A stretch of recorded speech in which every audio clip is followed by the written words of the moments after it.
for you when you come out here and shake your little tush. How dare you? My tush is quite large. Sorry. Shake your bodacious tush. A lot. Yeah.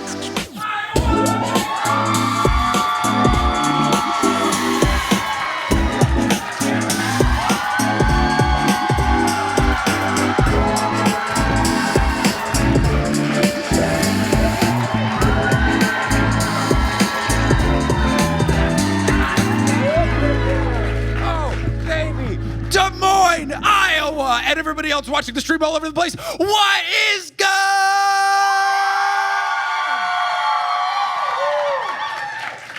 It is an absolute delight to be here in this city, in this state, because, and no disrespect to the people watching the stream, we're going to have a little Iowa chat first.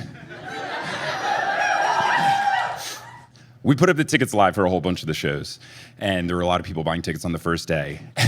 And Des Moines blew everybody out of the water instantly. To which, when that happened, I was like, they're getting the beginning of Mark of Athena. They're getting the stream. This is going to be hype as hell. So I'm very, very excited. It has been so much fun. Me, Johnny, and Eric have been having an absolute blast in your state, in your town. We went to the Field of Dreams field. We had an emotional catch. It was great. We went to a Des Moines Buccaneers game last night. I would die for those 16 to 21-year-old hockey players. The mascot threw me a puck. It was wonderful. I didn't think too hard about how all the crowd was yelling really mean things about the other team, who are also 16 to 21-year-old hockey players. I've eaten particular Des Moines-specific foods. I had a tenderloin sandwich with the tiny little bread and the big old pork tenderloin. We got Black Hat ice cream before the show. We're doing all this stuff. But most importantly, before the show today, I went to Raygun. Folks, it's amazing. This is where I got this lovely pint glass, and it's so fortunate that I didn't go to college here, because when I was in my ironic t-shirt era, I would have been put into bankruptcy by Raygun. I still did walk out with a whole bunch of stuff. That store's fantastic, but what also is fantastic is tonight's show. We've got 2 incredible acts ready for you. We've got a whole lot to do, so let's get right to it. And in order to get to the Mark of Athena, we got to bring in our guest, because I'm never on this journey alone. So please make some noise for someone who you have heard on the podcast a bunch, and someone who I've been having a lovely time with on tour so far. Make some noise for tonight's guest for the first act, Johnny Frohlichstein!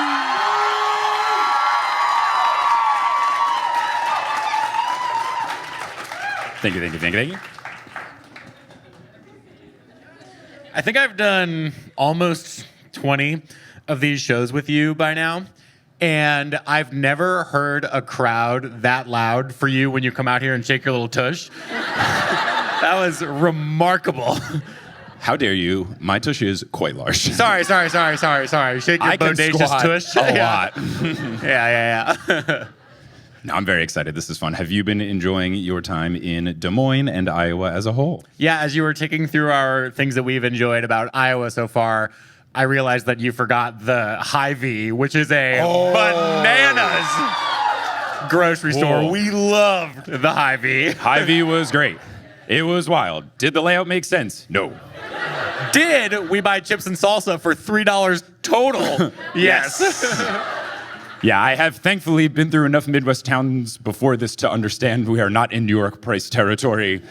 I accidentally ordered a family meal in Milwaukee. Ate it over the course of a day and a half, but let's get into this. So we are going to be doing the first 2 chapters of the Mark of Athena, which, oh baby.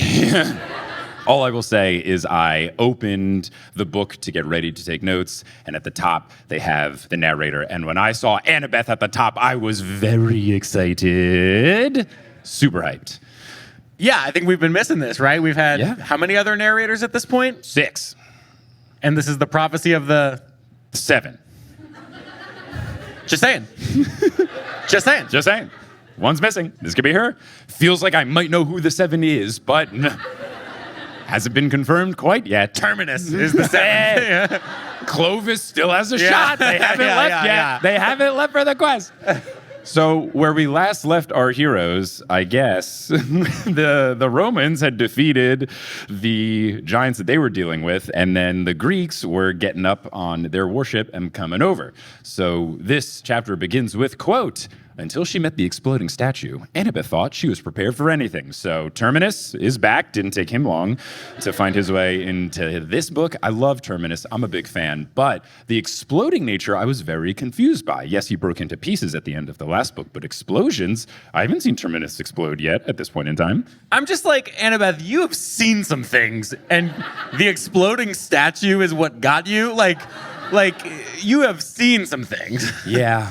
But as we will see in this chapter, I think she feels extra prepared for this because of Jason. And I guess Jason didn't warn her about Terminus, which seems wild. That feels like that really should have been warned to her. Now, we get a little flashback from her because it's catching up to the line, but I'm just going to use present tense for simplicity. So Annabeth paces the deck of the warship, making sure that the ballistae are locked down. She's making sure that their "we come in peace" flag is flying. She goes over the plan with the crew, as well as the backup plan, and the backup plan, and the backup plan. So each backup plan succeeding on and on. She's super duper ready. They had 4 backup plans, and Jason didn't warn her about Terminus. Come on, Jason. Come on. Your memory should be fully back at this point. So then narrator Annabeth says, quote, "Most important, she pulled aside their war-crazed chaperone, Coach Gleason Hedge, and encouraged him to take the morning off in his cabin and watch reruns of mixed martial arts championships." I love Hedge. You're noted as a not Hedge guy. I'm all in on Hedge. So I was very sad. You were probably very glad that he wasn't in the mix here. I was very glad because he does tend to muck things up. Yes. And, I just don't love that he's so aggro. He so wants to fight all the time, you know? For this particular mission, it would be the worst possible situation because he's always running in, trying to start a fight, saying die, die, die, and they really don't need a fight to happen. Literally, the only goal of this mission is not to have a fight. Yes, right. So leaving him on the sidelines makes sense. It would be like bringing me to a place where they were playing mid-2000s hip-hop, and they were like, "You can't dance." You better leave me home. Go in the corner and watch music videos. Go in the corner, watch Missy Elliott music videos. Don't put that thing down, flip it, and reverse it. Annabeth basically thinks that if we have a guy running around saying, "Die, die, die, die, die," that won't be good for their peaceful mission. Annabeth, as the narrator says, quote, "Everything seemed to be in order. Even that mysterious chill she'd been feeling since the ship launch had dissipated, at least for now." What? We don't know about that mysterious chill you've been feeling ever since the ship launched. What's going on here? This is where I would sometimes in these episodes say, we'll learn about that later, except we won't. Rick. Yes, we will. Just more later. Not later tonight. Now, as they descend, Annabeth is second-guessing herself. She is worried that the Romans might attack. And I think it's very funny that these two sides are so similar. At the end of the last book, it was all, "Oh no, they might attack us. What's going to happen?" They're worrying about the same things. I hope that they can recognize that they have these same concerns, because I'm not a particular fan of tropes in particular media where it's like, "Oh, if only they would have talked, then they would have realized that they both have the same feelings." So I don't have high hopes that things aren't going to go wrong. I think things might get messed up. I just hope they get messed up for different reasons that are not just "Oh, we didn't talk," because that's not my particular cup of tea. Things actually don't get messed up. Everything's sailing totally for the next 3 fine. books. Yeah, those They're guys very boring. Those 2 dudes on the cover are not fighting each other. They're just hanging out. Exactly. And it's also not Jason and Percy, as we was established. It's totally not Jason different and flying Percy. horses, different purple and orange shirts, completely different dudes. Yeah. Annabeth is worried because the Argo 2 electric boogaloo does not look friendly. It is 220 feet long. It is fitted with a bronze-plated hull. It has mounted repeating crossbows, as Annabeth describes them, fore and aft. Yo ho ho, Annabeth. Commodore Annabeth. Fore and aft. It has a flaming metal dragon figurehead and 2 rotating ballistae that can fire explosive bolts. She thinks it's not ideal for a meet and greet with the neighbors. Not neighbors. No. Across the country. Really far apart from each other. Neighbor's doing a lot of work here. That's a big stretch of neighbor. Narrator Annabeth lets us know that the Leo scroll that we had at the end of the last book, that video scroll was her idea, but it was Leo's invention, which I think is very cool. As the narrator, she says, quote, Leo had wanted to paint a giant message on the bottom of the hull, "What's up?" with a smiley face, but Annabeth vetoed the idea. She wasn't sure the Romans had a sense of humor. To be clear, they don't. That was a great call. I could see Truman just being like, "What is wassup?" It's a declaration of war! Annabeth knows that they are past the point of no return because she was thinking, oh no, I don't have a good feeling, maybe we should turn around, but it is too late. As the narrator references that she has 3 crewmates, so feels like our 3 from The Lost Hero, but it would be wild if it was like, yeah, she has 3 crewmates, Leo, Jason, and Clovis! And Clarice! Leo is rushing around rapidly, checking all of the gauges and the levers and all the stuff on the ship. Apparently, he has installed more than just a wheel at the helm. He's got keyboards and a monitor and Learjet activation controls, quote, a dubstep soundboard. I don't know, thankfully, much about dubstep. I don't know if you would call it a dubstep soundboard, but this does sound like the most hello fellow teens thing that Rick has put into the book thus far. When dubstep started to become a thing, I guess in the this at early 2010s. Oh my God. So I didn't know what it was and was out of the loop and hadn't heard any or whatever. And I thought for a very long time that it was Irish music because it's dubstep. Step? Oh. Yeah. Dublin step dancing Dublin music. step dancing, which would be way better. That sounds fantastic. Perhaps our headcanon here can be that this is Dublin step dancing now I can only imagine Skrillex being, doing yeah, exactly. Little jig. Yeah, Skrillex meets Riverdance? Come on. I should send him an email. Leo is rushing around, rapidly checking all these gauges, all these new things, all these new controls. But there's not just these controls that I have listed. Finally, the book lets us know that there are also motion control sensors from a Nintendo Wii. Which means low-quality motion control sensors. Damn it. Bowling. Tennis. WarioWare smooth moves. So, narrator Annabeth says, quote, he could turn the ship by pulling on the throttle, fire weapons by sampling an album, or raise sails by shaking his Wii controllers really fast. Even by demigod standards, Leo was seriously ADHD. And labeling someone directly as ADHD aside, this is very funny, but also, should we have made Leo in charge of everything with the ship? Leo feels like he might need a boss. We might need someone in management to kind of... We gotta focus that energy a little bit. Yeah, totally. Just a little tiny bit, Valdez. Love where your head's at, Leo. Just need 10% lower. Yeah, can we just one step prior? Piper's pacing back and forth. She's practicing her lines. Lower your weapons. We just want to talk. And her charm speak is so strong that Annabeth feels the urge to drop her own dagger.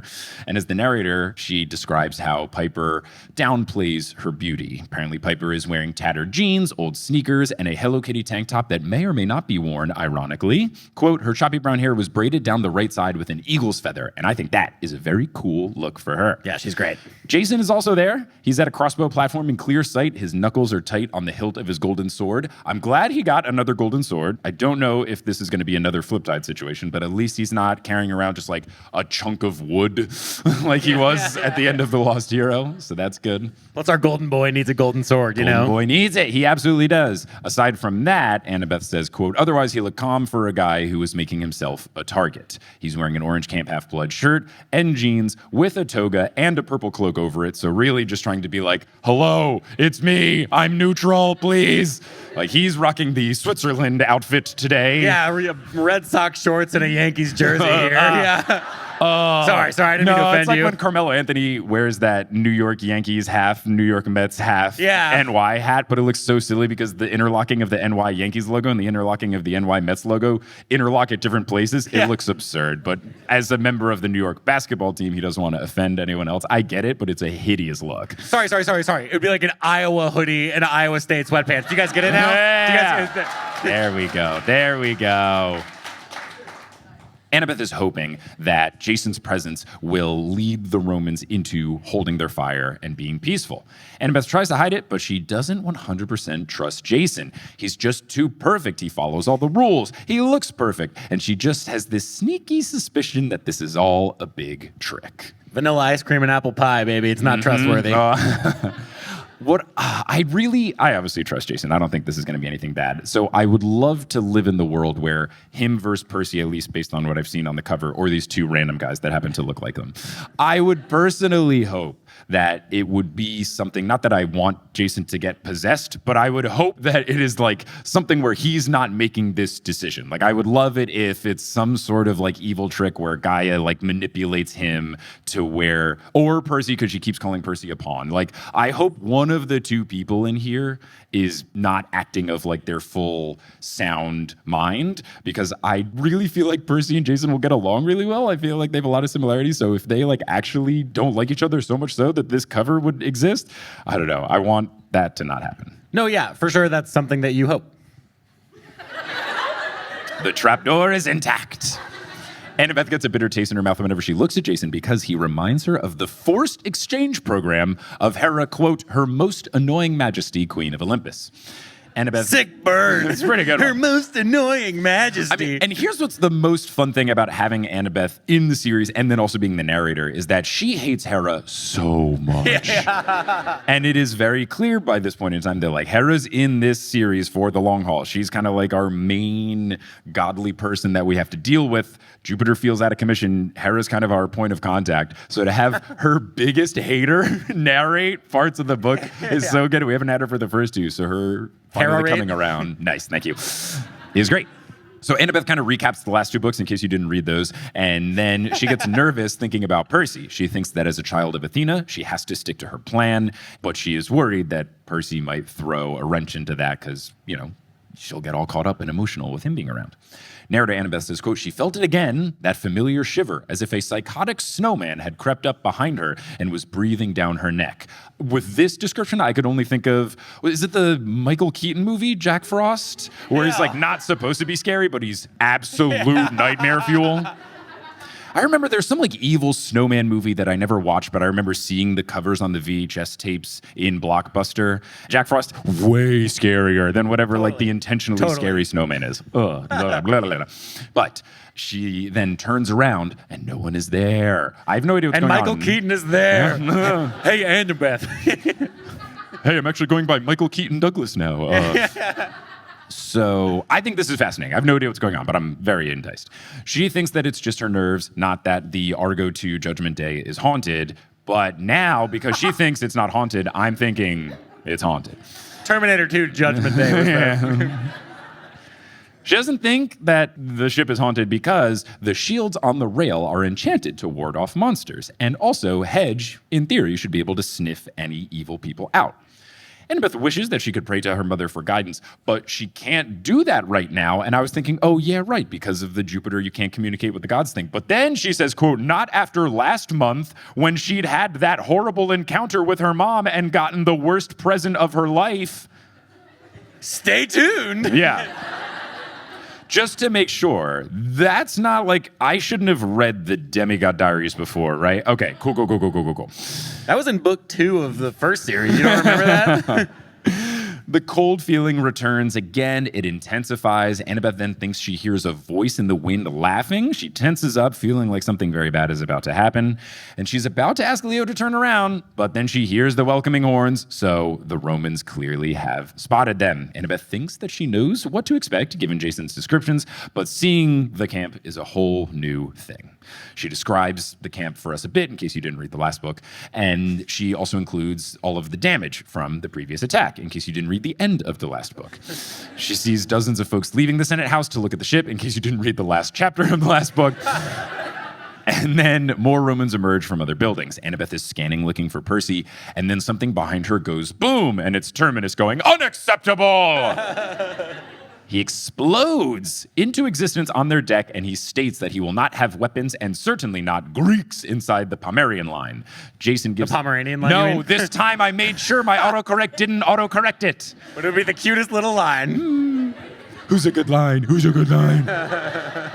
Jason gives Annabeth a look that says, I've got this, and addresses Terminus saying, it's me, Jason Grace. And Terminus says that he remembers him and that he thought he would have a better sense of mind rather than to associate with these enemies, the enemies of Rome. Jason says they're not enemies. Piper tries to jump in to say that they just want to talk. Terminus tells her to cut the charm speak and put down the dagger before he slaps it out of her hand. She agrees to do so, but then she asks, how would you do it with your distinct lack of arms? And then he poofs a yellow flash near Piper, causing her to shriek and drop her dagger.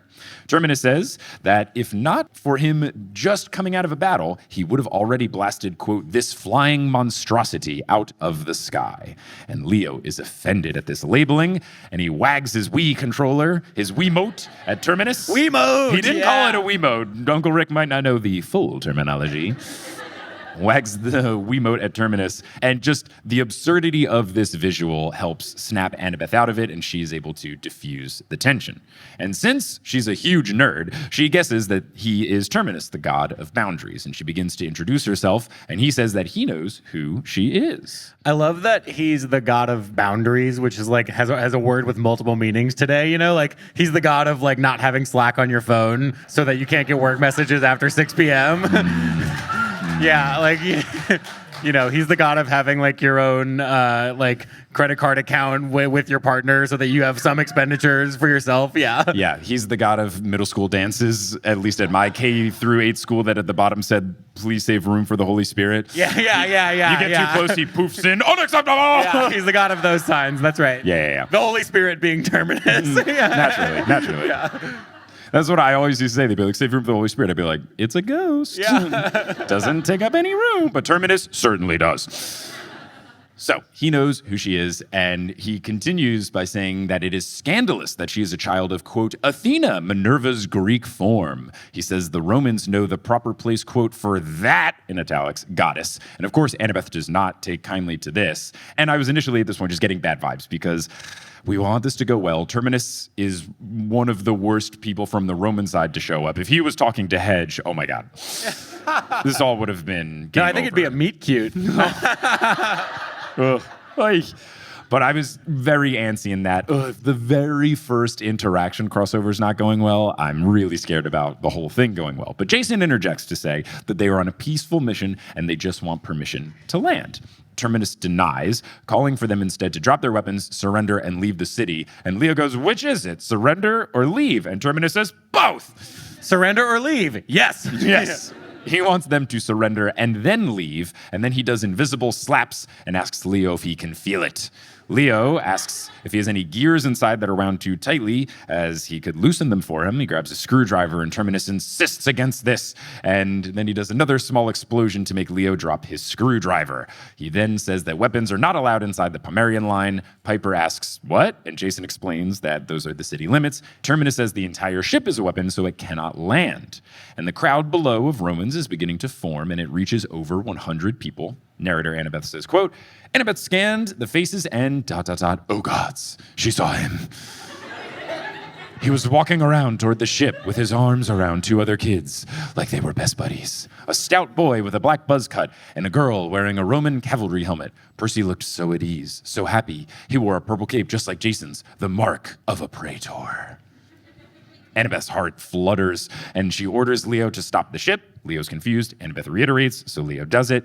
Annabeth asks Terminus if there is a rule against hovering over New Rome, and Terminus frowns, but admits that there isn't, and I cannot believe that this book utilized there's no rule that a dog can't play basketball. From Air Bud into the 3rd book in the Heroes of Olympus series. Air Bud, the bark of Athena. Yes! Yes! Well done. Very good. Very good. But, I mean, it's great. Look, it's fun. And even Terminus goes, I do love technicalities, but I'm not so sure. And Annabeth continues that they won't bring their weapons. Annabeth checks that the approaching people would also have to follow Terminus's rules, and he confirms. So the narrator, Annabeth says, quote, she closed her fists to keep them from shaking. That cold feeling was still there. It floated just behind her. And now that Terminus was no longer shouting and causing explosions, she thought she could hear the presence laughing, as if it was delighted by the bad choices she was making. That's an eerily similar description to how I felt after leaving the Bucks game yesterday. That it was a bad decision for us to leave? Yeah, it was just a little bit cold behind me, and I thought I could hear people laughing because the Bucks destroyed the other team, and everyone in there was so mean to the other team. It was so fun. Gosh, it was the best night of my life. Love it was minor literally league. that. It was Chuck-a-Puck night, so I got to do Chuck-a-Puck. Oh, love Chuck-a-Puck. We didn't win any of the gift cards and stuff. I got a Bucks tattoo on my butt today. Annabeth continues, but Percy was down there. He was so close. She had to reach him. Annabeth says that it'll be fine because no one will be armed and Terminus will make sure that they obey the rules. She asks if he agrees and he replies, quote, I suppose, for now, you may climb down your ladder to New Rome, daughter of Athena. Please try not to destroy my town. And it's the end of chapter 1, which I've retitled, There's No Rule That Says a Ship Can't Hover Over New Rome. Do you have a retitling for chapter 1? I feel like I got to go with Airbud, the Bark of Athena. Yeah, it's pretty good. All right, so let's get into chapter 2, also called Annabeth. We'll also retitle it. It begins with, quote, a sea of hastily assembled demigods parted for Annabeth as she walked through the forum. Some looked tense, some looked nervous, some were bandaged from their recent battle with the giants, but no one was armed, no one attacked. And the visuals are very fun. I feel very picturesque descriptions coming from the book here. I can really visualize what's going down. Now, there are full families that come to see the Greeks. Annabeth wonders if they're all demigods, but of course, she is surprised because she's only used to seeing teenage demigods. If they made it long enough to graduate high school at Camp Half-Blood, they either became counselors or they tried to make it in the mortal world, but not here.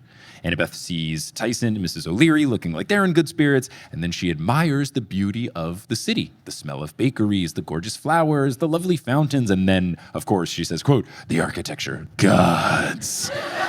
The architecture. Gilded marble columns, dazzling mosaics, monumental arches, and terraced villas. The way that you just said God's the architecture was sort of like how the Joker describes his own pain when he's getting interrogated by Batman. Like, ugh. That was like sensual almost. Yeah. She feels very passionately about it. The Roman demigods part way for someone that Annabeth immediately clocks as Reyna. Jason had described her well, but even if he hadn't, her confident aura and the way the others make room for her and avoid eye contact with her makes it clear that she is the leader. However, Annabeth can tell that she's putting on a brave face while holding back a mix of hope and worry. And I love that Annabeth can see this in her. And I was wondering, I wonder if it's because Annabeth feels similarly and she knows, oh, wow, I do this. And then literally the next line, Annabeth goes, Annabeth knew that expression. She saw it every time she looked in a mirror. Which is the most like emo way girl to put it. Like, Yeah. like emo girl way, like it wasn't just like, that's me too. It was like, I see it every time I look in the mirror. that girl, and that girl is me. Yeah. Where does my reflection show who I am inside? It's good. That's better because I was just going to go, I'm with the skater boy, but no, it's way better. Reyna and Annabeth look each other up and down. Annabeth's crew fans out on either side of her like the Flying V and Mighty Ducks. And then the Romans all begin to murmur Jason's name when they see him. Then someone emerges from the crowd and Annabeth hones in on them. Narrator Annabeth says, quote, Percy smiled at her, that sarcastic troublemaker smile that had annoyed her for years, but eventually had become endearing. His sea green eyes were as gorgeous as she remembered. His dark hair was swept to one side, like he had just come home from a walk on the beach. He looked even better than he had 6 months ago, tanner and taller, leaner and more muscular.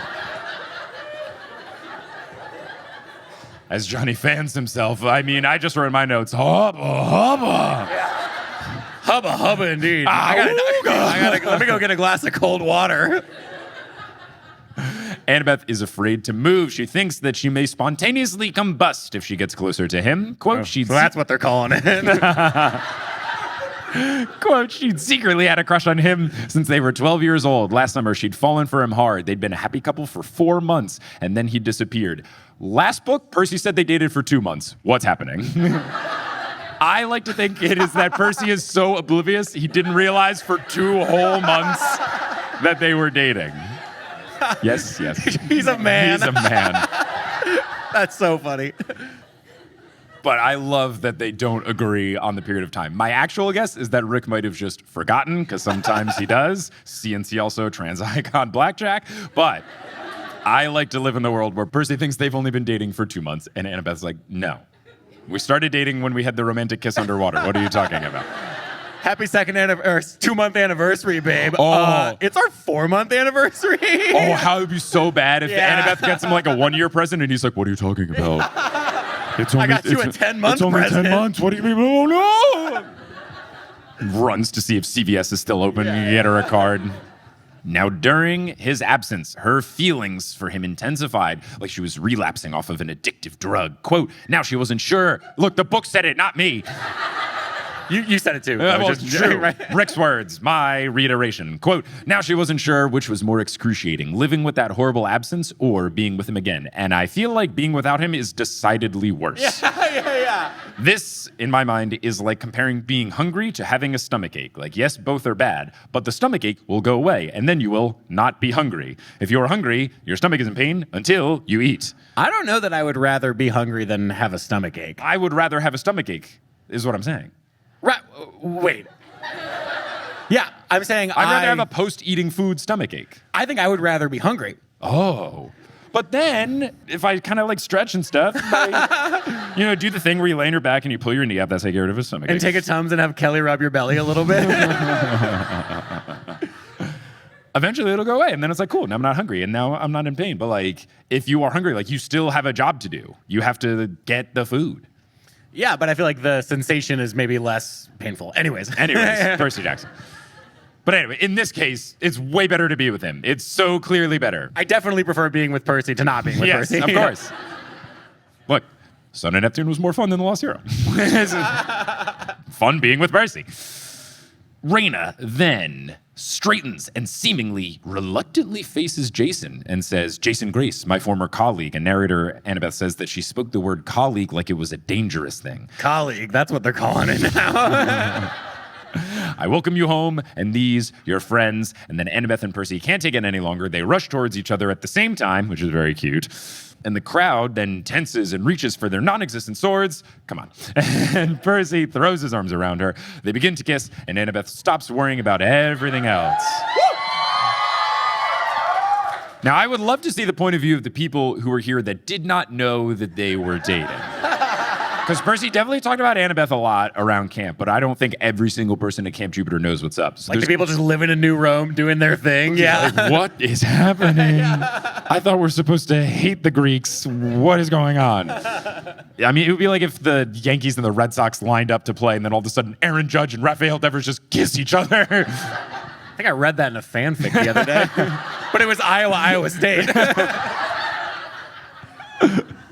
Narrator Annabeth says, quote, Percy smelled of ocean air. His lips were salty. Seaweed brain, she thought giddily. And I was not expecting this as the first seaweed brain. In the last live show, I was wondering what is going to be the first seaweed brain. I figured it would be much like what she does after this kiss. I thought it would be one of those, don't ever leave me again things. But the little giddy thinking it internally while she's kissing him is so cute and so fun and so unexpected for me, at least, that I really enjoyed it as the first Book 3 Seaweed Brain. Perfect way of doing it. Totally perfect. Super fun. Percy pulls back, studies her face, and begins to say something endearing, and then she grabs his wrist, and of course she flips him over her shoulder and slams him to the ground. And now those people who are confused must be extremely confused. Like, is that just how they start fights nowadays? They kiss and then the war begins? What's going on here? The Romans get upset, some even begin to charge in, but Raina yells for them to yield. Annabeth puts her knee on Percy's chest and her forearm on his throat, and she has a mix of worry and bitterness that she's been carrying around since he disappeared. It is a very good thing Coach Hedge isn't here. Oh, yeah. Oh, my gosh. And of course, he would be trying to fight like Hannibal the giant elephant. Like, he would be going after... Come on, put him up! Yeah, or Tyson or something. Like, he would be going after the biggest thing that he can go after. She does the classic, if you ever leave me again, kind of thing. And Percy, and according to her description, had the nerve to laugh. He's so good. He's so good. And once he does this, all of Annabeth's negative emotions just wash away. And he replies, consider me warned. I missed you too. Her negative emotions wash away because he's the Nice. son of the sea god. Thank you. But man, Percy, for someone who was so not smooth in the Percy Jackson series, has become very smooth in the Heroes of Olympus. Because he had to watch Hazel and Frank awkwardly flirt, and he was like, here's how not to do it. Oh, I've seen people be clumsy about this. Oh, was that what I was doing? But also, like, it could just be him he's 16 in this book. Yeah, like, I feel like 13 to 15-year-old Mike Schubert had significantly less game than 16-year-old Mike Schubert, who still didn't have great game. But compared to 13 to 15-year-old Mike Schubert, now Annabeth helps him to his feet. She wants to kiss him again, but she does restrain herself. Jason then clears his throat and goes, so yeah, it's good to be back. He introduces Raina to Piper, which is a bigger deal than how casually Annabeth described it. So I wonder if this will come back up the next time either Piper or Jason or Raina, is a narrator. Like, I feel like this particular instance is going to be revisited. Have you ever in person introduced an ex to a current significant other? Because I have not. It sounds deeply unpleasant. I don't think that I have. I really don't think that I have, no. Yeah, good. Oh, I would love to do it now, though, because then it could be like, my wife. That would hit hard. Don't see a wedding ring on your finger. I have definitely been on the other end, though. I sat next to an ex-girlfriend and her new boyfriend at a wedding, and I wanted to ask my friend who put us at the same table, why?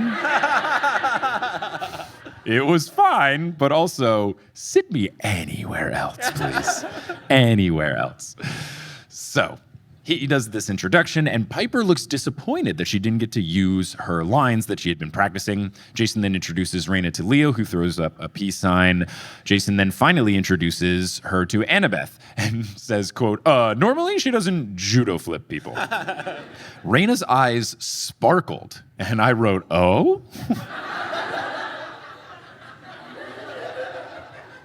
Because they sparkled, and then she asked Annabeth if she was sure that she was not a Roman or an Amazon. So maybe, in retrospect, the sparkling was about Jason, but I was like, Raina and Annabeth? Like, is that the sparkling that she's You sure you're not one of those gorgeous, strong Amazon women who hate men a lot? Yeah. Have you ever considered being a hunter but not joining because you always still want to date me?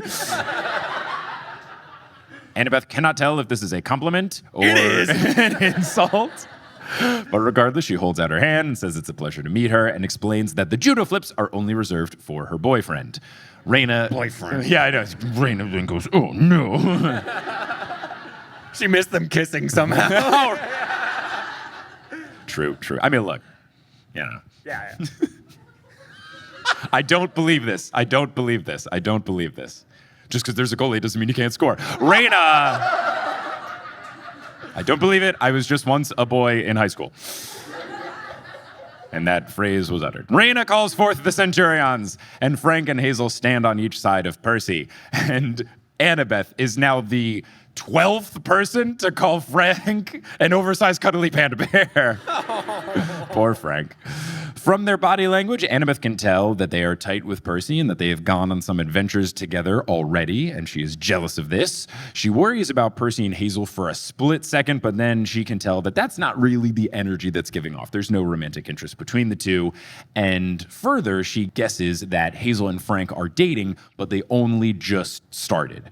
She also guesses that Frank's favorite breakfast is poached eggs, and that Hazel was once given colored pencils by her father, Pluto, on her birthday. And that Frank's grandma died in the last book. Yeah. And that his last name is Zhang. Yeah. I get that this is mainly intact so that if you didn't read the first two books, you can learn about these new characters, but she is like really 100% accurate based on facial expressions alone of like, oh yeah, they just started dating. Frank looked like his grandpa was blamed for the 1906 San Francisco earthquake, but was then later exonerated in the end of book 2. Hazel looked like she might have been dead for 70 years. I couldn't put my finger on it, but yeah. Annabeth does pick up on the fact, though, that Hazel is staring in the direction of either Piper or Leo and giving them a look like she recognized them and the memory of it was painful. So, like, right back at it, I'm still like, I like that Rick tries to caveat it with, like, she could have been looking at Piper or Leo, but it kind of looked like one of them looked exactly like her ex-boyfriend. A painful memory from before she came back to life, yeah. Involving horses. Yeah. Now, Raina tells the officers to instruct the Legion to stand down, and she tells them to tell the spirits in the kitchen to prepare a welcome feast. Raina begins to give an instruction to Octavian, but because he's a huge jerk, he interrupts almost immediately and goes, "You're letting these intruders into the camp?" And he thinks it's a security risk. One thing that I have to remember with him is that he's described by Annabeth as being tall and having stringy blonde hair. I need to just say that for my visuals so that I can, remember that he kind of looks like Luke.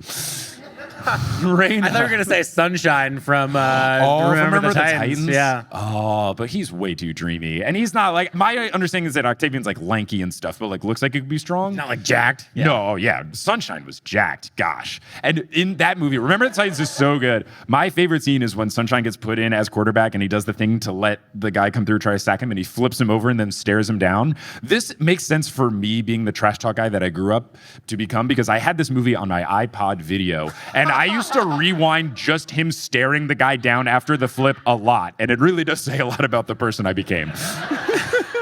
Having video content in your iPod video was like such a moment in time. Like, I have like 3 episodes of House season 4 on my iPod video. And if those come on to this day, I can say like every word of it. Yeah. There's a lot of things that I had because, first off, iTunes for a while, I was like deep into it because I'm the type of nerd that like fully invests in stuff. Like, obviously, it's pretty clear that I don't cast a wide net of nerddom, given all of the things I have not seen or watched or consumed. But when I do get into something, I go all the way in. So I was like on top of, they would do like free video giveaways on a weekly basis and free music downloads and stuff. And I would get all that stuff. So I have like tons and tons of TV shows and stuff, like things that I didn't even watch, like Lipstick Jungle. Like I was just downloading everything that was free.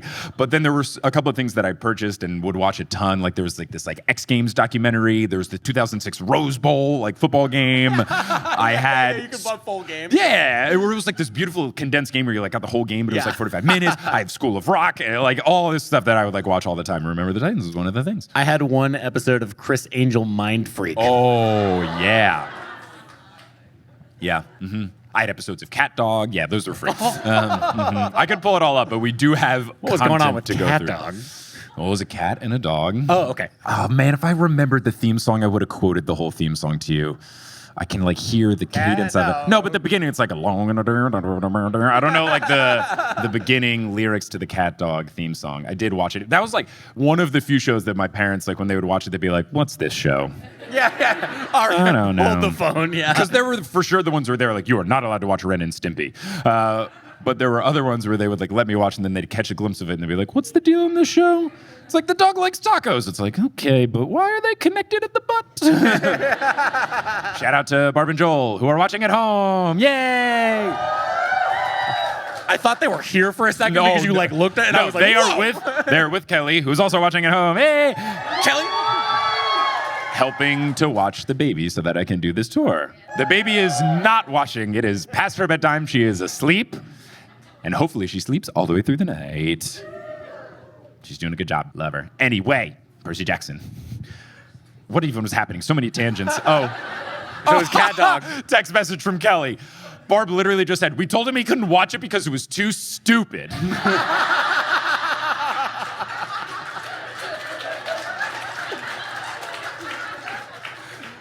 Stephen Parra has also texted me, "I had a video of Mitch Hedberg doing stand-up on my iPod video because it was a free download."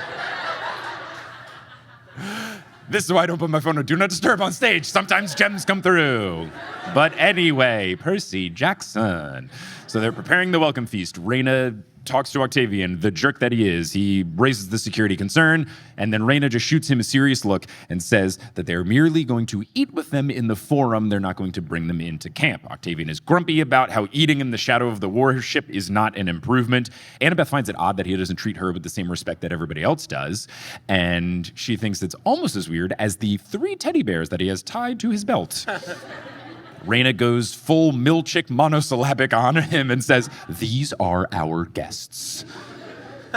And then she goes on to say that they will welcome them and talk to them, and she orders him to burn an offering to thank the gods for Jason's safe return. Narrator Annabeth says, quote, Raina looked like she was trying not to smile. I like how much Raina likes dunking on Octavian. I really, really like Raina a lot. Because it was right after, too, Percy said, he was like, go burn your bears, Octavian. Oh, Percy? I missed that. He had a sick burn. Yep. Yeah. And then Raina gets the gigs, yeah. Now all the officers go to do their tasks. Octavian shoots a dirty look at Percy and a suspicious look at Annabeth. Percy then holds hands with Annabeth and tells her not to worry about Octavian. He says that most of the Romans are good, like Frank and Hazel and Raina, so they'll be fine. I now doubt their ability to be fine. Narrator Annabeth says, quote, Annabeth felt as if someone had dropped a cold washcloth across her neck. She heard that whispering laughter again. And at first I was like, oh, relaxing, because Percy's holding her hand. No. Bad cold washcloth on her neck. As if the presence had followed her from the ship. Annabeth looks at 2R to go and has a brief desire to kidnap Percy and yeet him out of here on the ship. She keeps thinking that something is gonna go terribly wrong. She doesn't want to risk losing Percy again. She repeats, we'll be fine, trying to will it into existence, much like I said that the baby would sleep through the evening. And Raina says, excellent, and then turns to Jason with a hungry gleam in her eyes and says, let's talk, and we can have a proper reunion. That's the end of chapter 2, which I've retitled, I Utilize a Necessary Survival Tool, since it was Annabeth all like checking out everyone's facial expression, but it would plot twist you because you would think she had to like fight. Hunk of seaweed. Yeah. Now, according to all of the branding and stuff, I said that we were going to cover chapters 1 and 2, but we do have a couple more minutes, so let's do a little bit of chapter 3. This one's also called Annabeth, and I was like, all right, cool. 4 chapters of Annabeth, probably. This one begins with, quote, Annabeth wished she had an appetite because the Romans knew how to eat, and I respect the Romans. They ate. They ate while they ate. The couches and tables are carted into the forum. It looks like a furniture showroom. Romans are talking and laughing. Ori are delivering food. Lairs are kind of making their way through the crowd. Satyrs, but then Annabeth goes, no, fawns, because she's done all her homework, are on the outside, panhandling for food and change. Rick, just stop doing this, please. The elephant, which we all know is Hannibal, is playing with Mrs. O'Leary, and there are kids playing with Terminus, which I think is very fun because it just makes me think of our lovely little kid friend, Julia. Oh man, she's the best. I love her. I'm really waiting for an elephant in the room joke with Hannibal. We need one. Yeah, I guess he has only been indoors when he busted through the fortress in the last book, so that would have been the time. But if he does find himself not outside, we'll be ready to make that joke. If Rick doesn't look, if there's anyone who could come through with a great pun, even if you're sitting on it for books and books, it's Rick Riordan. He can come through, and it might be the last book, and then, Hannibal busts in to save the day, and then it's like, Frank was delighted to see the elephant in the room. Like, I could see it for sure happen. Narrator Annabeth says, quote, the whole scene was so familiar, yet so completely alien that it gave Annabeth vertigo, which was a free video that you could also get on your iPod video. I had it.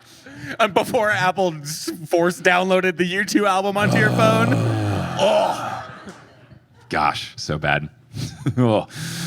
She just wants to be alone with Percy, but she knows that it will have to wait because if the quest is going to work, they need the Romans, and that requires building chemistry with the Romans, so she can't do this. Raina and some officers, including Octavian, sit with Annabeth, and Percy and Frank and Hazel join this crew as well. Percy whispers to Annabeth that he wants to show her around New Rome, just the two of them, because it's awesome. And narrator Annabeth says, quote, Annabeth should have felt thrilled. Just you and me was exactly what she wanted. Instead, resentment swelled in her throat. How could Percy talk so enthusiastically about this place? What about Camp Half-Blood? Their camp, their home. And I feel very vindicated because for the past 2 books, or I guess at least for the past book, when Percy's been gassing up New Rome and being here with Annabeth, I was like, there is no way on earth she wants to live here. I took it more of the I don't think she wants to settle down angle, but also the Camp Half-Blood's my home, that's where we belong angle. I knew she was not going to go for this, and it's right here already in chapter 3. Yeah, I think to your point, the dynamic of her sort of feeling a little bit of almost FOMO for Percy's life these last 8 months or whatever is quite sad, but also quite compelling. Yes, and incredibly relatable. Yeah, like, yeah, even yeah, with little things, Kelly and I have like mutual FOMO going on of like she wishes that she could be on tour. I wish I could be like seeing all of the bolognese sauce that my baby's getting into. I was all over her. She was so cute. Barb and Joel made a bolognese sausage. I'm so jealous. So cute. This has been Vulnerability Corner with Mike Schubert. Yeah. Look how much we've grown. Potterless Era, we did Maturity Corner, which was us just being immature. Now we have Vulnerability Corner, where we're big grown men. And it's way more fun for everyone. Yeah. I don't know. Those Maturity Corner Patreon episodes hit real hard. They're fun. But anyway, Percy Jackson. She tries not to stare at Percy's tattoo. She's uncomfortable with how permanent it is compared to the beads that Camp Half-Blood does. But also, now my man's tatted.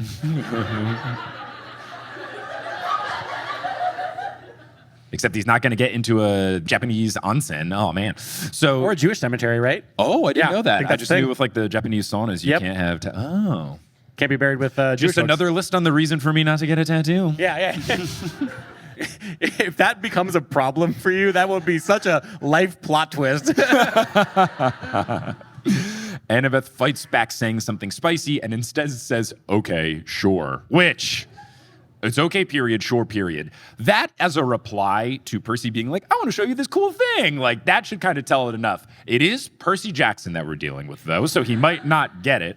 But if you were like, oh, yeah, like when I went to St. Louis and you were showing me around your hometown, you're like, we got to go here. And I went, okay, sure. Well, it's like when I have ideas for our live shows, and if you go like, oh, that's so awesome, we got to do that. I'm like, cool, he liked it. And if he's like, no, yeah, like, we could do that. Yeah. Then I'm like, okay, noted. We'll bring it back up. You read me like a book because my enthusiasm for your good ideas is, the ones that I like are, I'm like, oh yeah, dude, yeah. Like I get way too hype that anything short of me being like, yo, is like very clear. Yeah.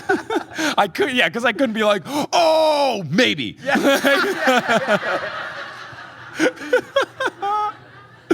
So then Raina calls for a toast to friendship. I'm very proud of Raina. Like, this is not an easy situation for Raina to be in, and she's like really holding it down. I don't think she's going to be a narrator, so I don't think we're going to fully get her internal monologue. I would love if she has a heart-to-heart with someone soon, because like her really being able to stay on top of things and not get emotional about Jason and Piper and all this other stuff, still running the whole show here, is really impressive. Totally.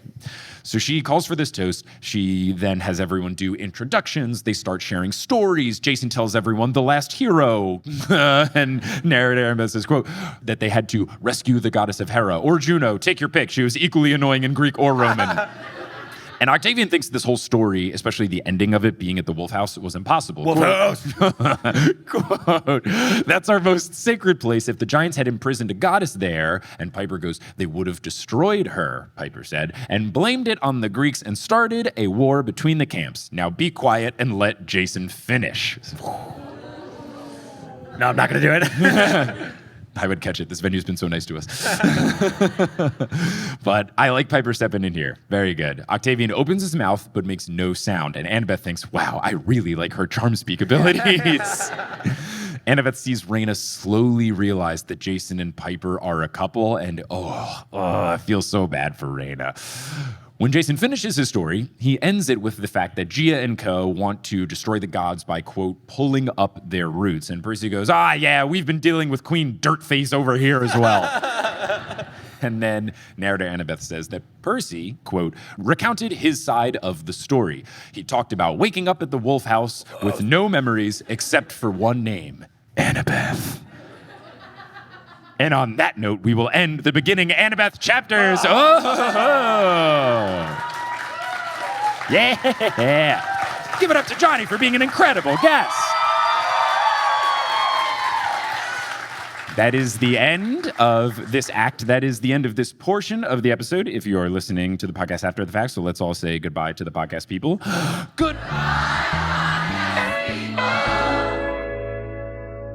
Hello and welcome to the new mid-roll break. This is the first time we're doing the mid-roll break for the Mark of Athena. Also, let me just say that this is Utah Basement Edition. I'm in the basement office of my sister-in-law in Utah. So that's the audio situation going on. But the mid-roll break name situation, I forgot to say on stage at the show. Many people had asked what I was going to do for the name. And before reading a page of the book, I had decided on the marks of Athena because I thought, marks, because mark in some countries is the measurement of money, and then marks is kind of like the remarks, the things we're talking about with the show.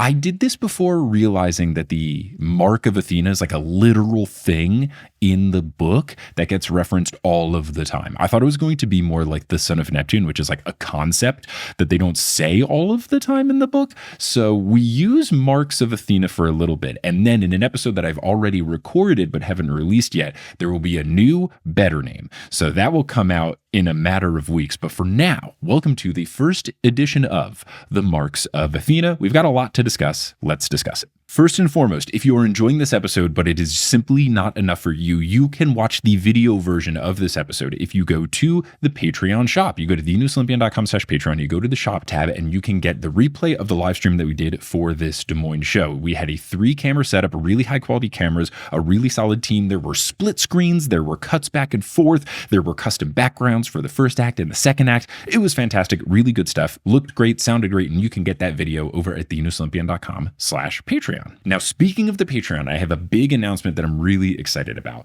If you've come to a live show recently, starting with the Midwest tour, you know that I've made some TNO bookmarks. I've made some bookmarks that are designed to be tables of contents, but it's with all of the chapter retitling that I do for the books. So I had them at merch tables at some of these Midwest shows just for the retitling of The Lost Hero. But now that we are beginning the Mark of Athena and we finished book 2, I'm making 2 designs of bookmarks, the Lost Hero ones with all of the retitling that I do for the chapter titles, doing that for the Lost Hero and for the Son of Neptune. And I'm going to be giving them away, not just to folks at live shows, but if you want one and maybe you haven't been to a live show or can't come to one in the near future, I will also be giving them to anyone who is an annual patron on Patreon. So when you go to newestolympian.com/Patreon, you can either sign up for a monthly pledge or you can pay for a whole year at a time. And what's cool about that is you get 15% off whatever the price is. Now, in addition to that, you will also be getting these bookmarks for a limited time. So because I have to know how many bookmarks to print and make and mail out and stuff, what we're going to do is the cutoff is going to be September 1st. So you have all of July and all of August to sign up at newestolympian.com/Patreon and make sure your setting is set to an annual membership by September 1st. And if you're already a patron, if you upgrade and adjust your monthly patronage pledge to be an annual pledge by September 1st, then I'll mail you these bookmarks as well. If you're already an annual patron, you don't have to do anything. This is just a thank you for you supporting me with a commitment for a whole year of Patreonness starting in September. September is when I launched the show, so there's a lot of people who have annual memberships that start then, so that just felt like a natural time. But basically on September 1st, I'm going to download all of the patrons who are annual, and then we will work to get all your addresses and mail those out. Whether you are in the US or outside of the US, we'll mail these 2 bookmarks to you. Even if you've already been to a live show and gotten one of the Lost Hero bookmarks, now you get 2. Give it to a friend. It's just easier for us to send that to everybody. So to recap, if you have an annual membership on the Newest Olympian Patreon by September 1st, 2025, you will get a bookmark. And if you missed the deadline, I'm sorry, but I gotta do it at some time because it's a lot of work to do all this. So we gotta have like a harsh cutoff. That's why I'm giving you basically 2 months of a window to figure it all out. So I'm really excited about that. And I hope you are as well. Now, speaking of live shows, we've got 4 on the schedule right now. Shout out to everyone who came to the Salt Lake City live show. It was a blast and a half and a wild show. But we've got 2 shows in August, both in Missouri, one in St. Louis on August 14th, one in Kansas City on August 18th. For the St. Louis show, I know that there's a weird thing going on with tickets. The venue that we were booked at closed down. They have us booked at a new venue for the same day, but they haven't given us a new ticket link. So I'm really trying to figure out, my manager is literally emailing this venue every single day asking for a ticket link. We are trying so hard. hard. I am so sorry. In between these two shows, I will be at Enchanticon, which is in St. Louis, and I'm doing stuff definitely on Saturday and Sunday.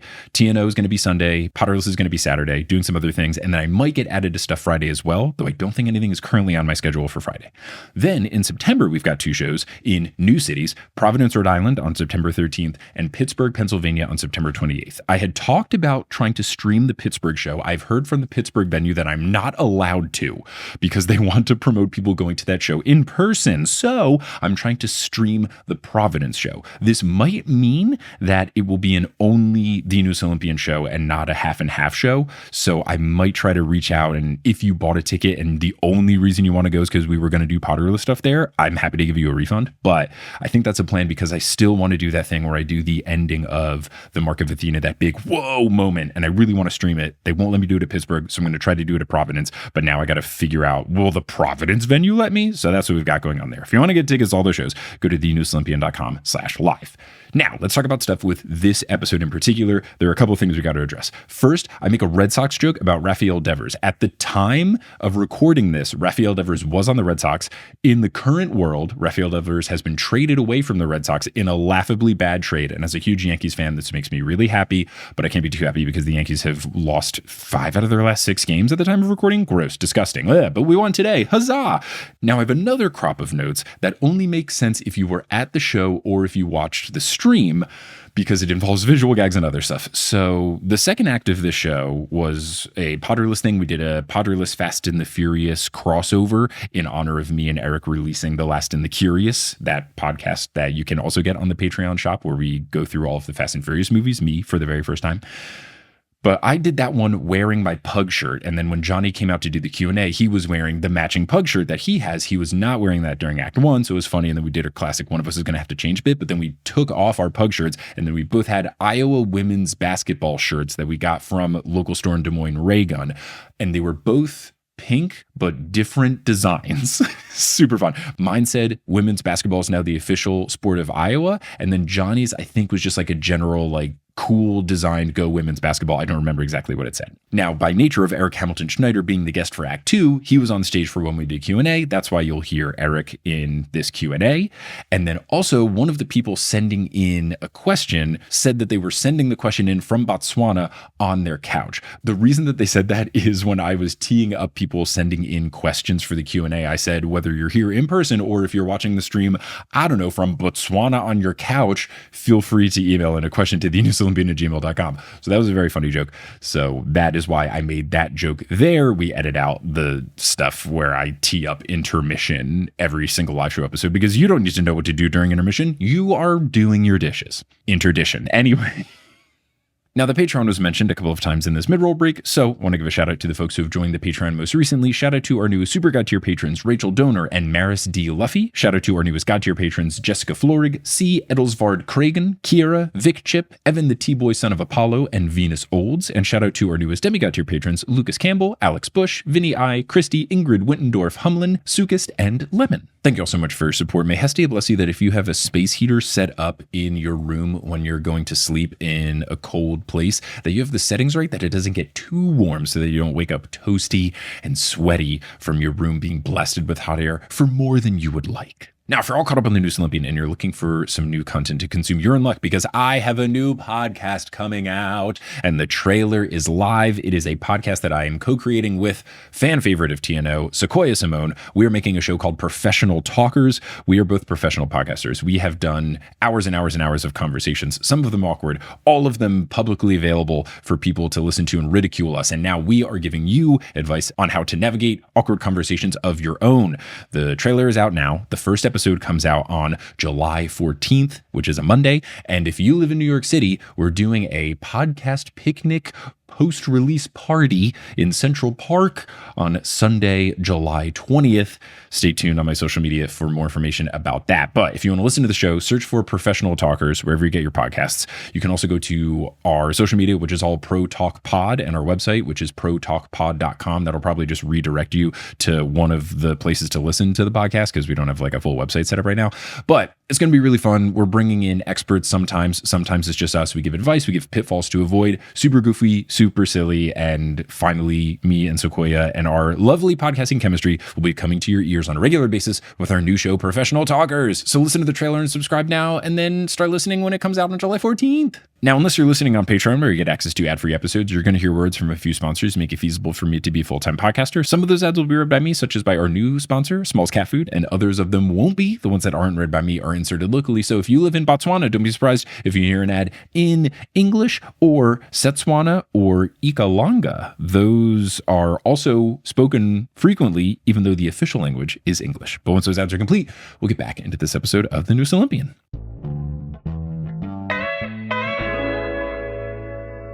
We do have some time, and I very politely asked the venue if we can go a little overtime so that we can do what Johnny has said is, quote, so many good Q&A questions. So please, to help run and facilitate our Q&A, welcome to the stage our guest from Act 1, Johnny Frohlichstein! Oh, come on. We can't keep doing this. Every time. One of us is gonna have to, okay, here, fine, hold on. It's fine. No, I got it. It's fine. No, I got it. It's fine. It's fine. I got it. It's fine. Don't worry about it. It's fine. Oh, no, it's... Oh.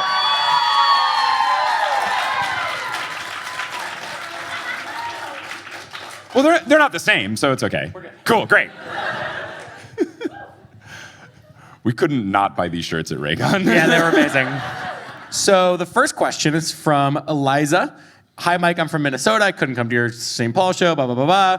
Anyways, I always enjoy your jokes about who the 7 could possibly be. Now that you can assume who it actually is, who would your chosen 7 be if they were the most random demigods possible? Whoa, the most random. Okay, do they have to be alive or should I pick Lee Fletcher?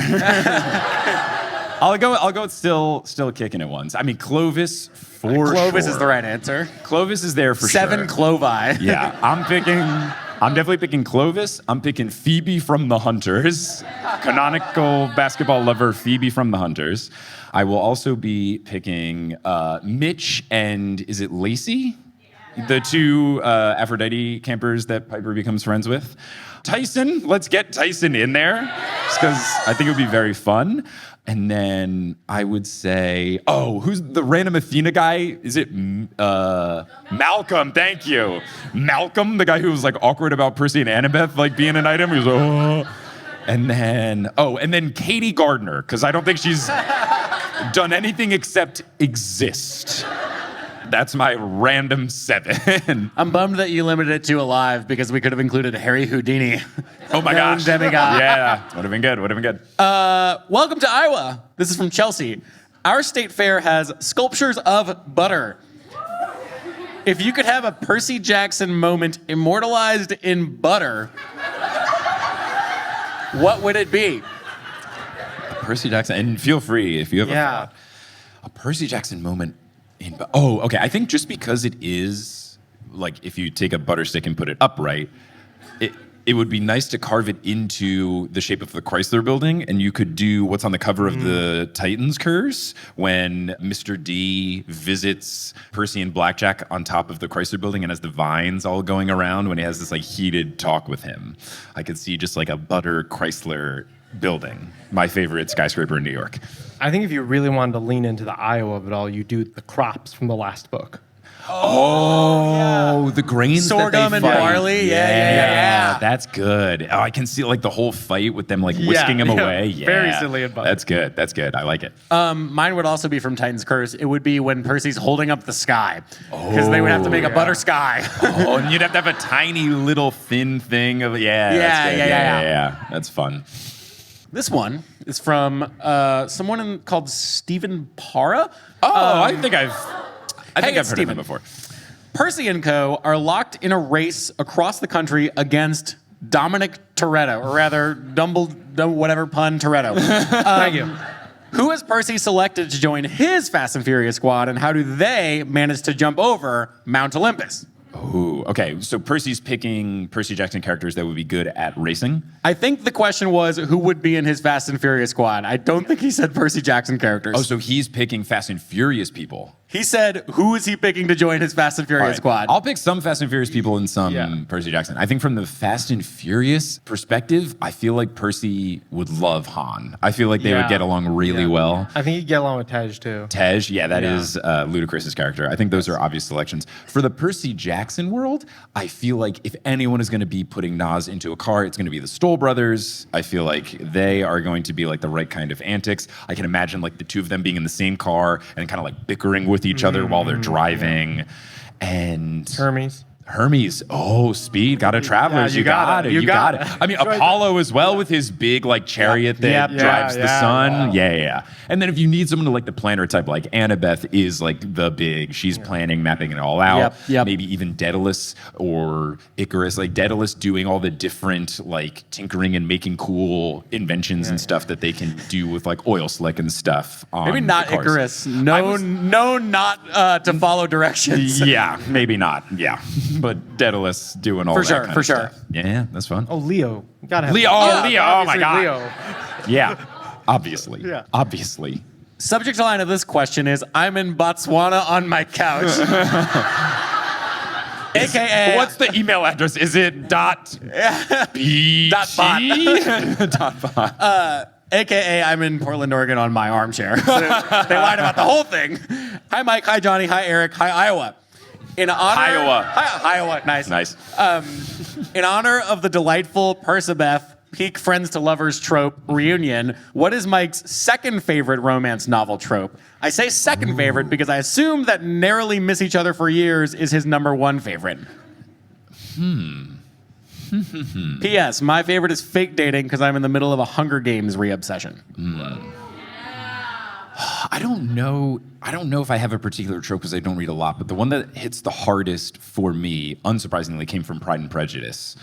I don't know if it's a trope, but like, if whatever Darcy does, like, guy absolutely blows it and then slowly figures it out as he becomes a better person, like, I think that could be a fun one. That's a slow enemies to lovers. Okay, sure. Yeah. Whatever the trope of Darcy and Elizabeth is, I remember like when I was reading that book in high school, I was so mad at him. I was so angry, and that one just really got to me. Do you have a favorite trope? Fake dating is probably one that I find. Fading. Yeah, fading. Yeah.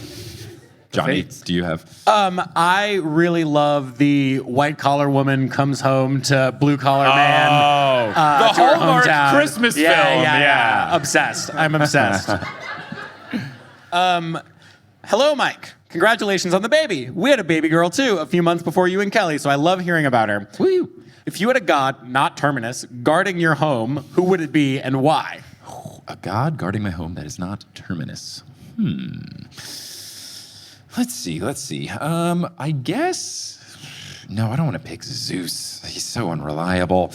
I could see like Aeolus as the wind god because like they were doing a good job of defending earlier in the books, and then I just thought like his fast talking nature was kind of fun. So as long as I can continue to trust him, I think like whooshing people away with powerful wind gusts is a good strategy. What about you? Is Kronos a god, technically? He's a Titan. He's a Titan. I'll take it. But he's like a time. His whole thing's time, right? That's the whole thing of it. It should be. My house is 112 years old.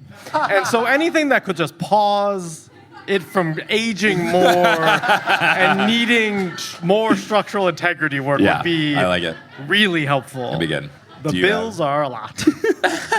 Mine would be Artemis because it's a package deal with the hunters. So you got a lot of guards. That's the correct answer. What do you mean by that? Subject line, Caitlin Clark live show. Cool. Absolutely loving the show and all the Iowa love. My friend who's here at the show is starting a postdoc at Rice University. Let's go. At the end of the summer. Wait, so here at the show? Oh, nice. Cool. Congrats. That's awesome. That's very cool. A guess of what Annabeth's favorite building on Rice's campus would be. I got this one. Okay. No, I didn't. Oh, man, there's some good choices. It's not necessarily a building, but it is like an art installation space. The Terrell Sky Space is very cool. Yeah, I asked Kelly this question Sweet. as the architect, and her Great. first answer was Terrell Sky Space, obvi. Yes. Okay, cool. Does she have other ones past the first She has one? an ultimate favorite, I think. Okay. I'd love to hear Kelly's answer She would like first. Leavitt Hall because of its old style columns, arches and stone decoration. Yeah, the cloisters and everything, it's a good look. That's a very good, yeah, I think that's good. Especially with Annabeth, that makes sense. I like that a lot. The only other thing that I would maybe think of, is there a building on campus that mixes old and new? Because that was kind of what she wanted to do. Like she wanted it when she was like envisioning like rebuilding. It was like in a new image that kind of like mixes the old and the new. I can't think of any building on Rice's campus that does it though.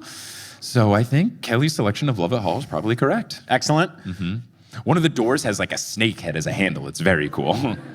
And has one of those walls with like the curve in it where if like you stand on one side and the other side, you can like whisper it to the other side. Oh, yeah, and then you can yeah. hear it on the other side. There's some fun stuff. That would be Leo's favorite. There's also the door that's the like the frog wall where it's like a bunch of like circles cut into the door frame, and if you run your finger down, it goes like and it sounds kind of like a frog like croaking. Sorry, it goes what? It goes like Subject line, Blackjack is the best from a 9-year-old fan. in the crowd or on the stream? In the crowd. In the crowd? Where at? I think. Oh, maybe on the stream. Maybe on the stream. I guess I assumed. Go to bed! Yeah. I love TNO, but my mom won't let me listen to Potterless. Sad face. Naturally, yeah. She says- Look, had I known that people that were young listened to podcasts, I would have completely done that show differently. But I was 25, and I was like, everyone else will also be 25. And swears. She says there are too many spoilers and we're on Goblet of Fire, but she is letting me stay up late on a school night, so she's still the best. Let's go, the coolest mom. Cool mom, cool mom. 2 questions. Number 1, when we finish reading Harry Potter, is there a more kid-friendly podcast I can listen to? My mom says some episodes are too adult for me. Yes. He was 25. Through the Griffin Door by the Super Carlin Brothers is very good. Those 2 dudes are very nice, and for years they've been doing like deep dive Harry Potter fan theory stuff. So to hear these very knowledgeable people who always like deal in the theoretical, deal with like the actual text and do a chapter by chapter thing, it's very compelling. Not just because I was on one of the episodes. And I was their first guest. But it's good, and those dudes are really nice. Wait, was there a second question? Yes, okay. What would each of the 7's favorite card game be? Each of the 7's favorite card game. Do you know 7 card games? I do. Okay. Jason, poker. Because he's an American. I was gonna say war. War. Oh, I would say... Clarice. Well, yeah, but maybe not just war, but you need a little more strategy. Egyptian war, Annabeth, because it takes planning, because you have to like remember like, oh yeah, they have 3 of the jacks, so I have to be ready. People also called it Egyptian rat screw, but I called it Egyptian war growing up. War is for Tyson. Tyson, yeah. Tyson handles war. Yeah. And then, so we've got those 2, and then Leo, I feel like someone's got to have BS. No, he would play like Piper Dominion. has BS because it's all about lying and charm speak and manipulation. Yeah, she would convince I mean, everyone. it's not like a 52 card game, but the game Dominion is a deck builder. Oh, that's and he loves good. building. He does, yeah, and it's all about like putting together, kind of tinkering. Yeah. That's really good. Okay, that's good for Leo. Percy. What kind of card game would Percy like? Go Fish, thank you. Wow. So many different people. It's right there. It was right there. Right there. And then I guess Hazel would like Bridge because she's 70 years old. Yeah, Bridge, very good. Very good. And then Frank. He wouldn't want war because initially he's like against it. Would he? Was he a euchre guy? Yes, yeah, euchre. Okay, wait, what? Euchre? Yeah, euchre. What's euchre? Oh, not from the Midwest. I am not from the Midwest. Oh, no. Get out of here. If we had one more person up here, we could play. I don't like euchre. What is euchre?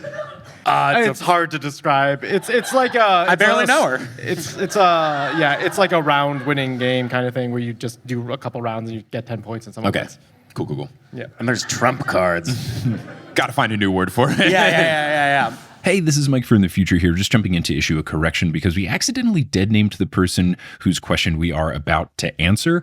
This happened because their Gmail name did not match their current name and had their previous name there. And I forgot to tell Johnny that sometimes that's a thing where someone hasn't updated their Gmail. So the name in the to section is not the same as what they may have signed off on the email as. So that's on me. But shout out to Mark, who sent in this question and talked to us after the show, explaining the situation. They were absolutely delightful, completely understood. They were a great sport about it, and then they sent a follow-up email about this and signed it off as Mark of Athena in parentheses, A+10 out of 10 no notes. Here's their question.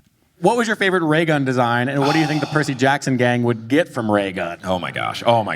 Everything was good. So the Iowa 75% vowels, 100% awesome thing, I saw that months ago when someone, and by someone I mean 58 people, told me that I should go to the show. So that I think was a clear favorite. I walked into that store and went right up to the clerk and I was like, I know what I want.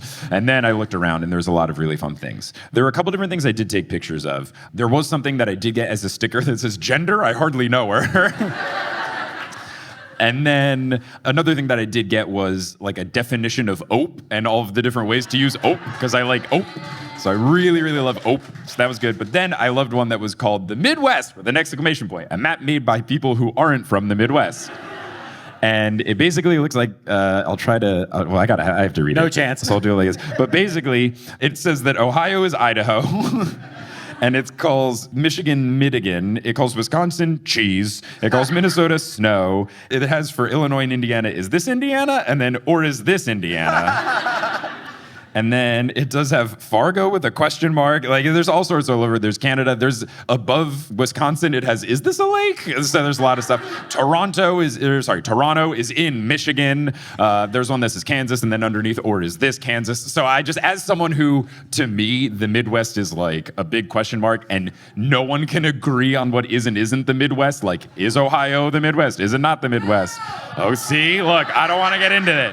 I'm staying out of it. So this really spoke. I didn't see who said that. This spoke to my soul as someone that thoroughly enjoys the Midwest and is so confused by various definitions of the Midwest. I really liked the shirt that said Cruella Des Moines. And then obviously all the pro women's basketball stuff was very good. Loved all the non-Caitlin Clark Iowa women's basketball merch too. It was awesome. Kate Martin stuff. There's a lot of good stuff. Yeah. Very important questions from AG, my wife. Yeah. Number one, what are y'all's favorite colors?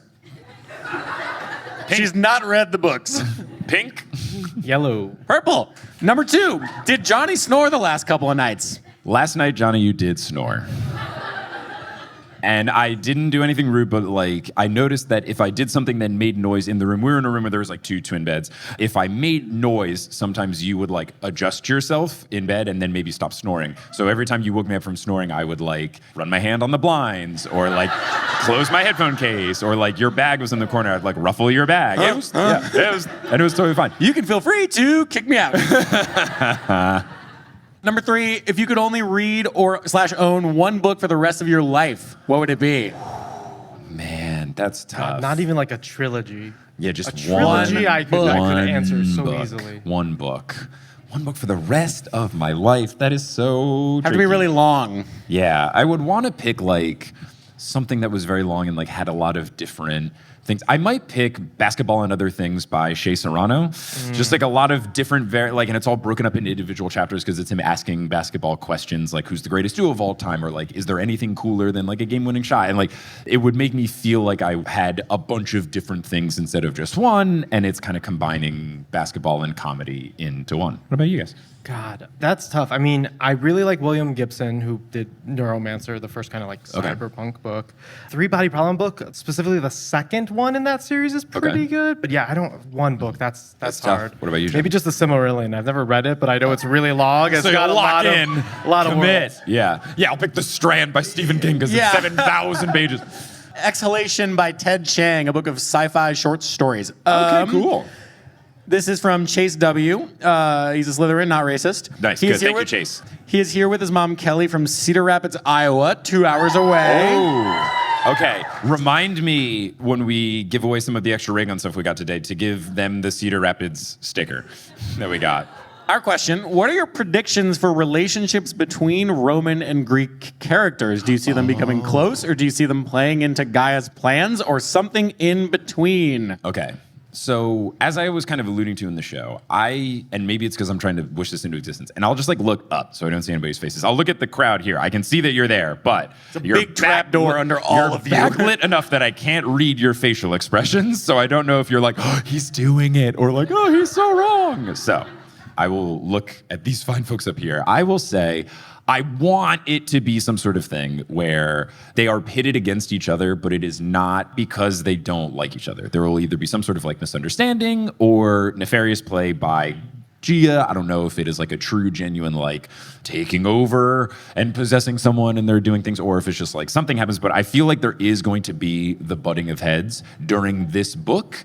And I think it will be resolved by the end of it, especially because we seem to have like two tasks on our plate. Like we got to close the doors of death and then we got to do the final big fight. And we do have 3 books.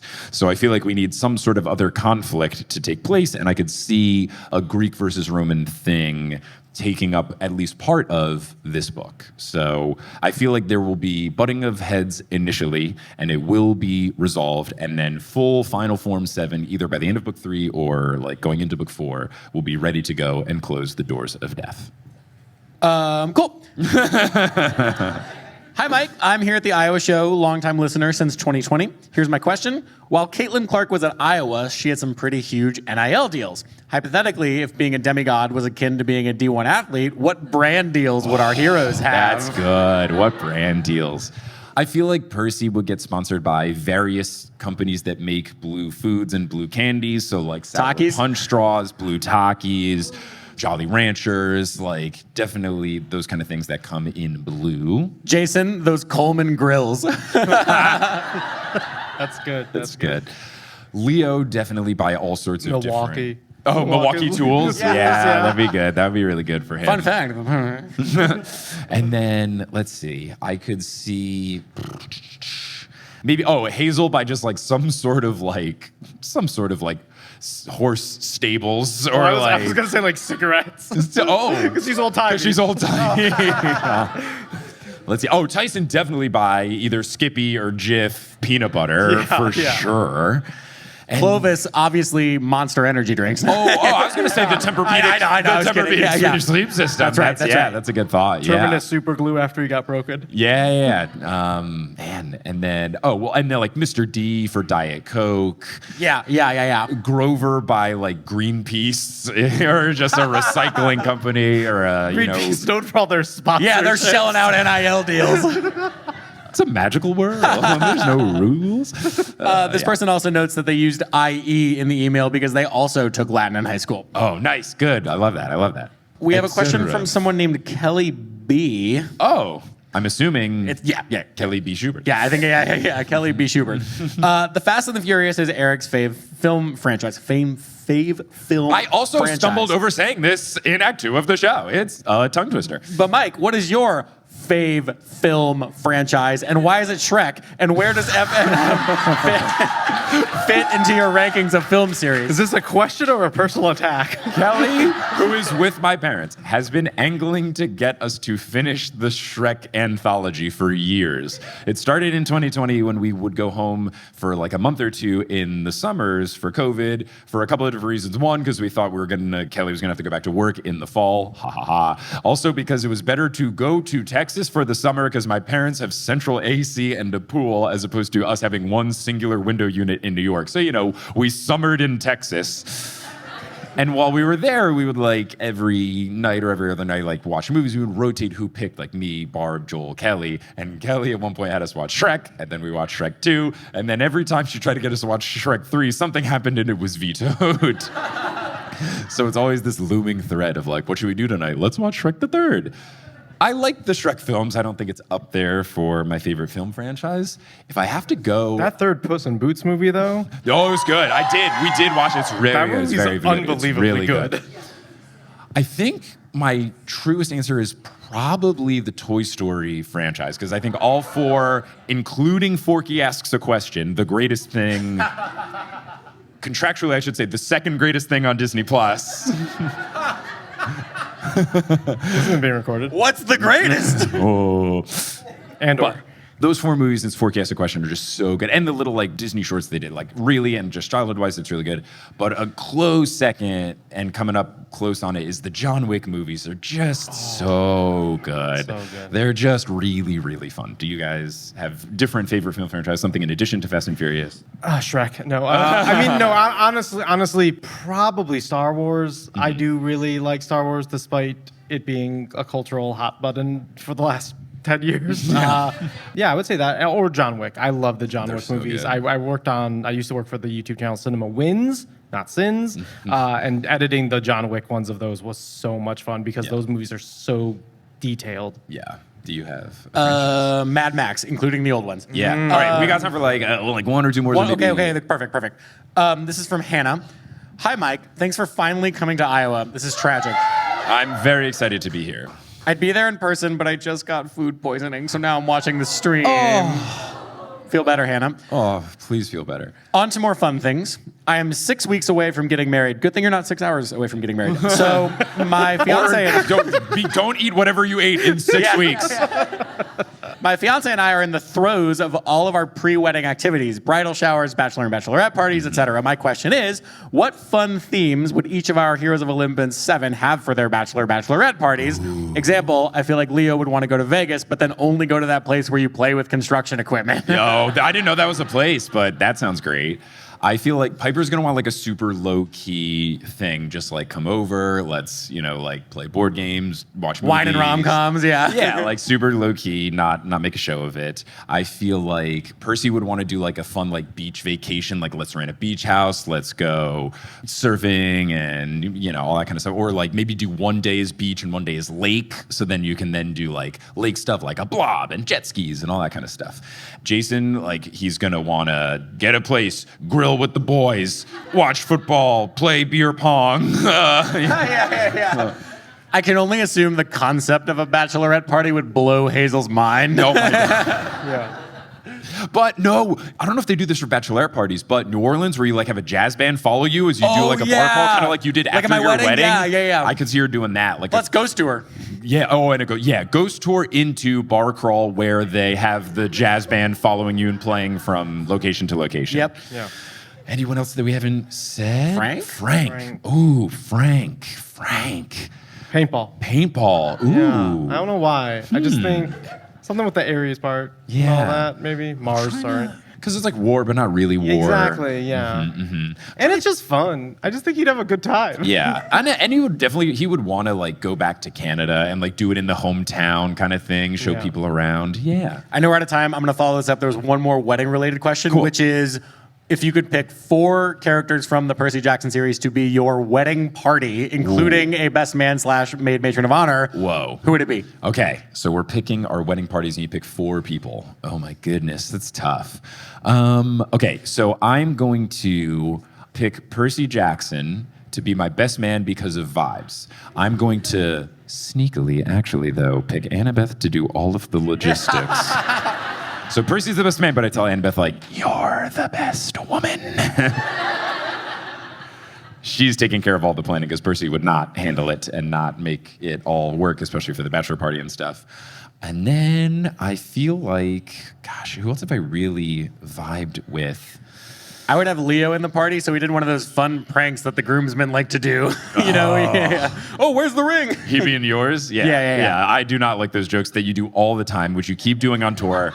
When I'm in the green room and I ask you to get something, and then you come back and they go, they didn't have it.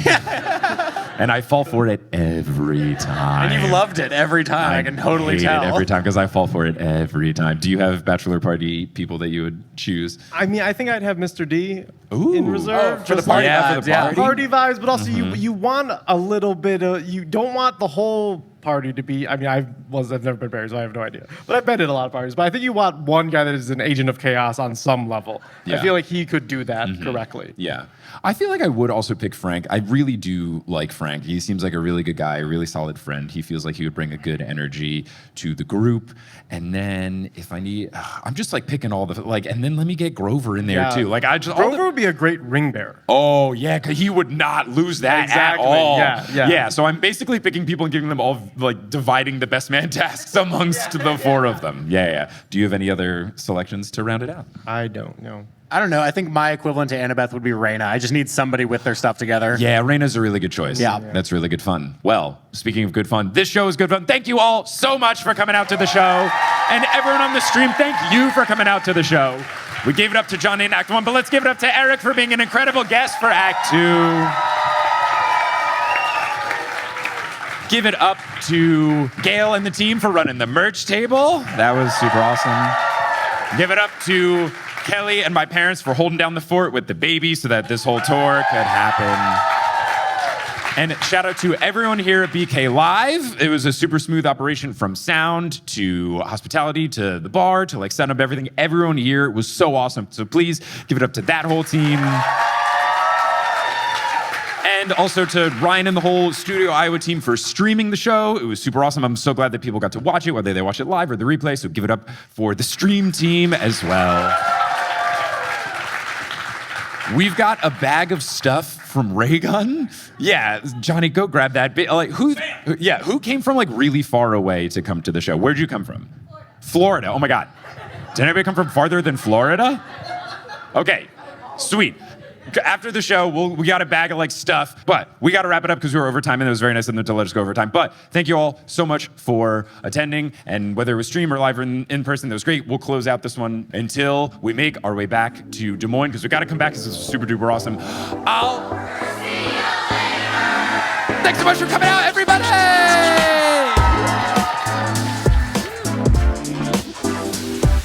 Hello! Thank you so much for listening to this episode of The Newest Olympian. This podcast is created, hosted, and produced by me, Mike Schubert. I also run the social media and the website. Our editor is Sherry Guo. The music is by Bettina Campamontes and Brandon Grugel, and the art is by Jessica E. Boyd.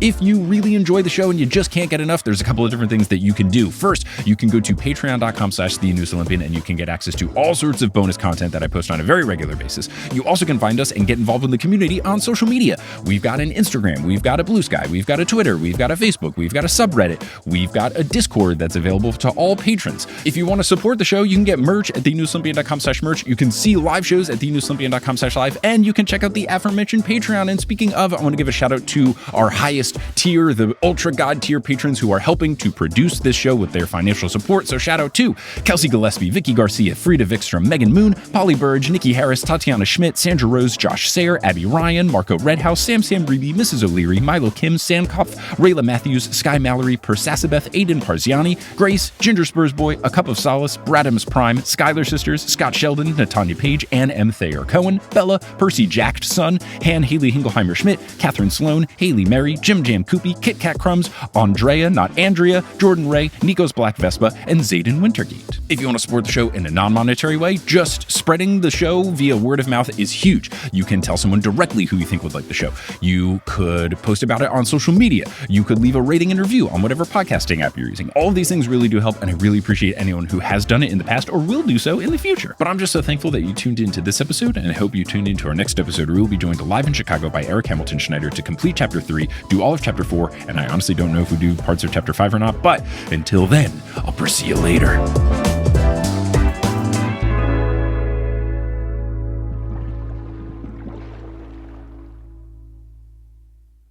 Hey, everyone, it's going to me, ASMR Mick. So I took a voice memo on a hike that we did in Utah, and that's going to be the ASMR Mick segment for this episode.